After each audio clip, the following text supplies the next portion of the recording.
nag-ano. Naglalap. Opo. Nung 2010 ko po ito naramdaman ko. Pinaano ko po siya, extend. Tingnan mo. Tingnan mo. Dati pa po ito ah. Okay lang, ang mahalaga. Makita natin kung ano yung naging pagbabago. Siyempre, yun yung panahon na iniinda mo eh. Sabi lang sa akin ng doc, mag-base daw ako. Kasi magpa-carry. Hindi, sa totoo lang, ako kukontrahin ko talaga yung brace. Oo. Mas maganda yung brace. Kayo po yun sa Facebook? Siguro, kasi nandito Nagkukuha eh. niyo po eh. Hindi Kuya ako- ko po kasi yung nakaano sa inyo. Sabi niya, uy, try mo dito. Malamang. Malamang ako yun. Kaya pala ako yung... Hindi yan nangyari. Pagka ano, yung brace pwede naman. Pag ang junyo ay sirang-sira na. Oo. Kunyari, bibrace kayo. Kasi doon kakapitan yung... Doon ikakapit yung elastic. Okay po. Para hindi kayo makanga ng maayos. Para ganun, no? Hindi nyo itodo. Opo. Nilalagyan ng elastic yung pag sirang-sira Sa na akin talaga po, yun. sir, pag natutulog ako, kasi bandang alas na bigla siya nakasakit, tapos bigla siya naglalak. No way. Tapos Ito sa'yo, nagkagano siya, yung parang nagbabanggaan dito. ito sa'yo, kita mo, kung mapapansin mo rito, ito may siwang. Mm. Ito maliit pa lang yung siwang, nakatingin pa. Ito malaki na yung siwang. Ngayon, konday lang tawag dyan. Gaganon ngayon yan. Parang Yun po, ganun po. pag binuksan mo, parang lubilis-lis.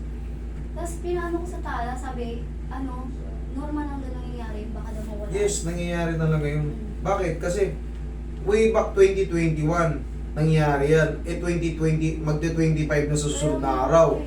Siyempre, araw-araw kang kumakain. Hindi mo pinaayos Kaya before. nag-research ako, sabi ko saan ko Siyempre, kakain tayo. Minsan, 3 beses tayo kumakain sa isang araw. Minsan, may ano pa tayo. Chicheria. Ngumuya ka pa rin. Siyempre, yung condyle natin, tsaka yung mandibular fossa, may scratch yun. May scratch yun. Ngayon, tutunog-tunog siya ngayon. Kumbaga, pag na-scratch siya o napudpud, luluwag na yung medyo mo. Pero meron isa ring pinagmumulan kahit hindi pudpud yan, yung condyle nyo or yung mandibular fossa nyo, kahit hindi pudpud dyan, meron isa pa, yung tinatawag na elastic cartilage. Manood lang kayo ng TMJD Anatomy, malalaman yun. Elastic cartilage, hindi siya nakakabalik. Hindi siya nakakabalik. Pag bumalik siya, tutukod yun. Kaya magkakaroon ng popping clicking sounds. Pag bumubuo yung bibig nyo. Pero hindi putput. Pero mas naayos yun. Ang gagawin lang doon, bubble gum. Yun nga po, ganun nga po ginagawa. Bugbugin mo lang siya ng bubble gum. Kung yun ang tama mo. Pero kung ito, katulad yan, may siwang na. Ito, kukunti pa. Yan. Tignan natin. Hindi ko pa na-check yung ano mo eh. Yung sa may tiyo mo.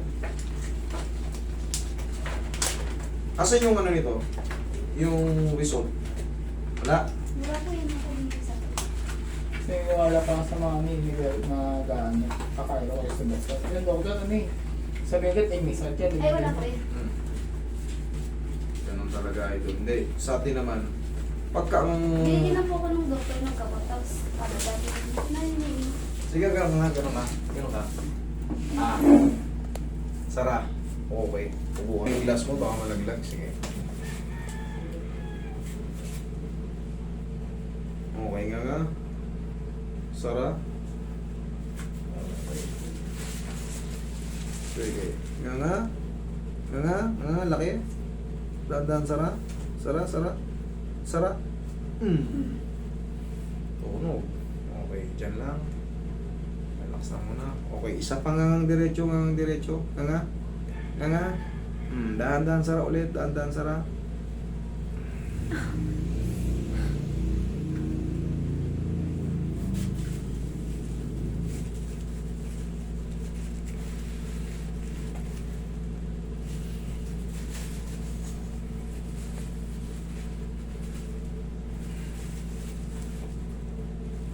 Okay, nga, malaki.